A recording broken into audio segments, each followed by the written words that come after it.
sempre usar novas táticas. E agora, na quarta volta cíclica, que vem a ser essa falta de autoridade, e esse cadáver, o que é, hein? E o mar tornado em sangue. Já imaginaram o Oceano Atlântico todo vermelho, de sangue? E vocês acham que Jesus está brincando?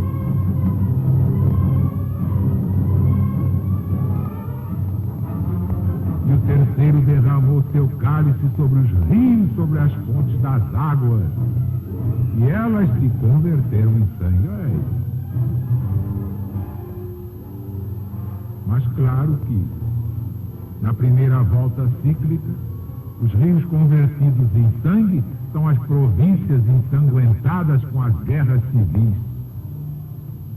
Porque então é que se levantaram os 30 tiranos, cujas vidas temos escritas aí por Trevélio Polião. Basta consultar História Augusta, é o livro dele. Nada menos de 30 tiranos com as suas loucuras.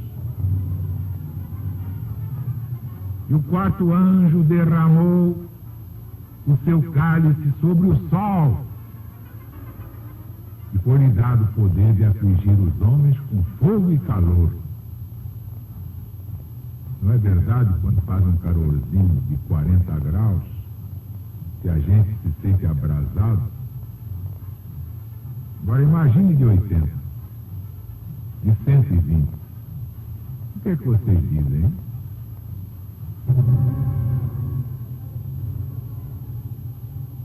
Mas para significar os excessivos calores, e em consequência desses calores a seca, e em consequência da seca a fome total, é que vemos aí o efeito do ato do quarto anjo vingador. Em Dionísio de Alexandria se vê o Nilo, o rio Nilo, completamente seco por um grande calor que tudo abrasou. E em Cipriano, outro autor famoso do tempo, vimos foi uma fome total. E ainda vem tanta coisa por aí, quem diz não sou eu não, é o Apocalipse de Jesus. E blasfemaram o nome de Deus. Em lugar de se converterem, era tal a cegueira dos idólatras que ainda imputavam esses males públicos aos cristãos. E quem o diz é o próprio Cipriano. E esta iníqua e blasfema imputação durou até o tempo de Santo Agostinho, para que se patenteasse a sua falsidade. Ele aconselhou a seu amigo Paulo Orósio, não Osório, Orósio, presbítero bracarense. Agostinho aconselhou a Orósio que escrevesse a sua história toda dirigida a este fim. E com o mesmo Orósio, Santo Agostinho escreveu sua obra De Civitate Dei, da Cidade de Deus. Mas não é essa aí de Jacarepaguá, não. Derramou igualmente o quinto anjo o seu cálice sobre o trono da besta. A besta, como já vimos, é Roma. A praga, o flagelo de Deus sobre o trono da besta, é a majestade dos imperadores, vilipendiada torpemente. Foi o que aconteceu quando Valeriano, vencido, feito escravo dos persas, serviu ao seu rei de banco para ele montar a cavalo. Imagina um rei de 4.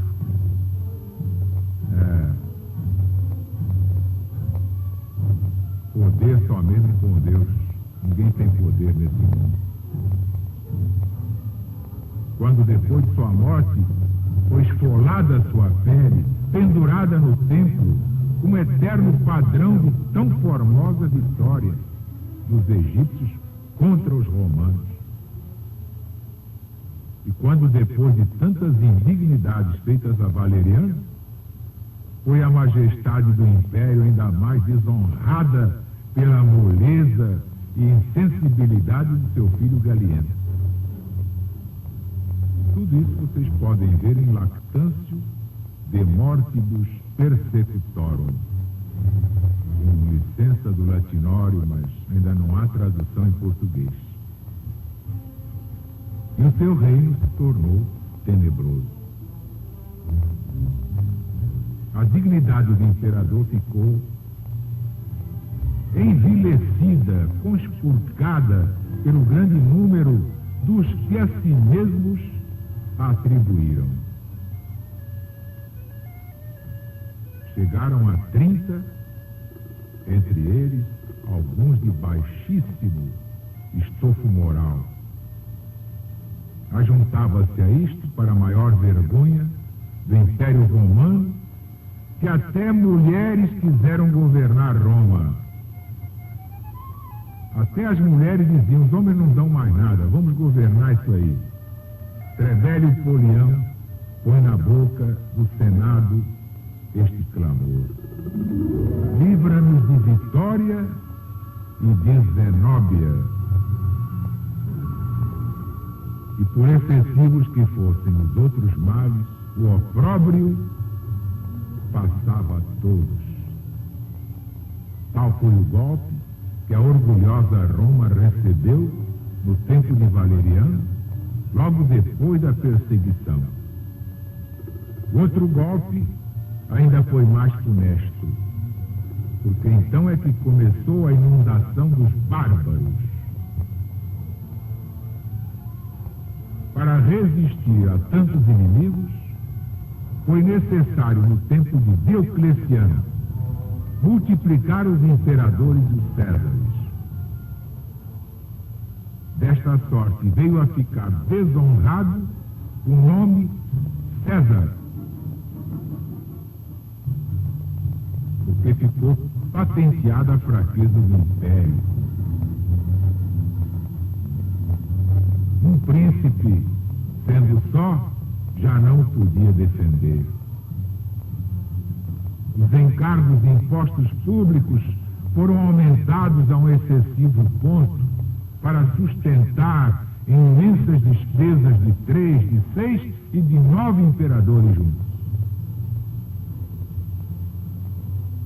E aí estão os degraus por onde Roma, desde Valeriano, se foi precipitando na sua completa ruína até o tempo de Honório.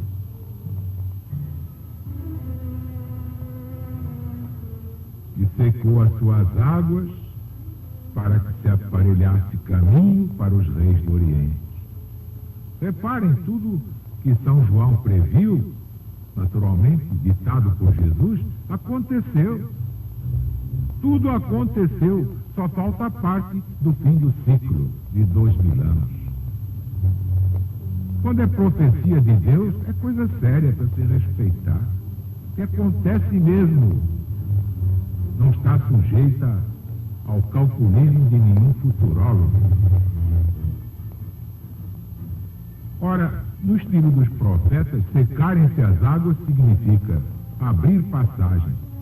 Vocês encontram isso no profeta Isaías, capítulo 11, e no profeta Zacarias, capítulo 10, no Velho Testamento.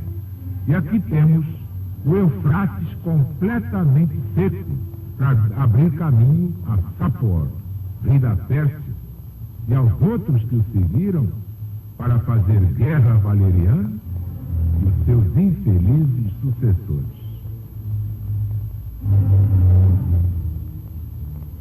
E eu vi saírem da boca do dragão e da boca da besta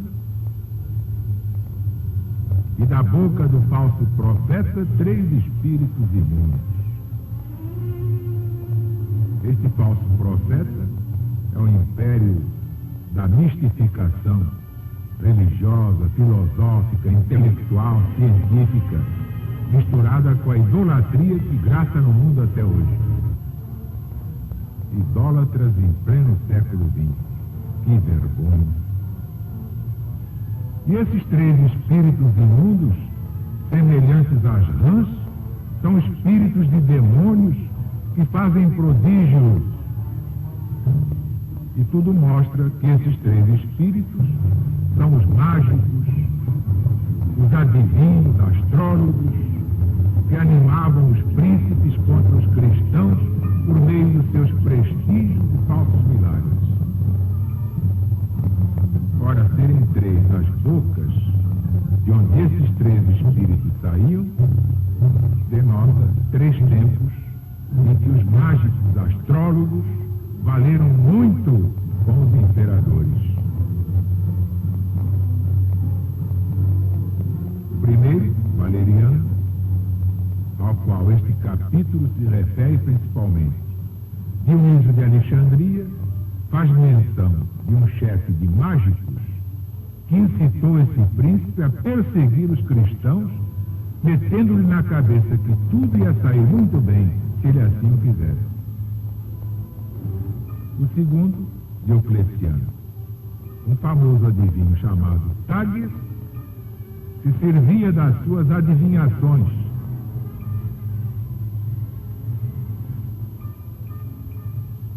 E tudo isso prova o quê? Tudo isso prova, infelizmente, quando o rei, quando o governante, o príncipe, o imperador, o presidente, o primeiro-ministro não tem iluminação espiritual, fica à mercê de qualquer astrólogo mistificador.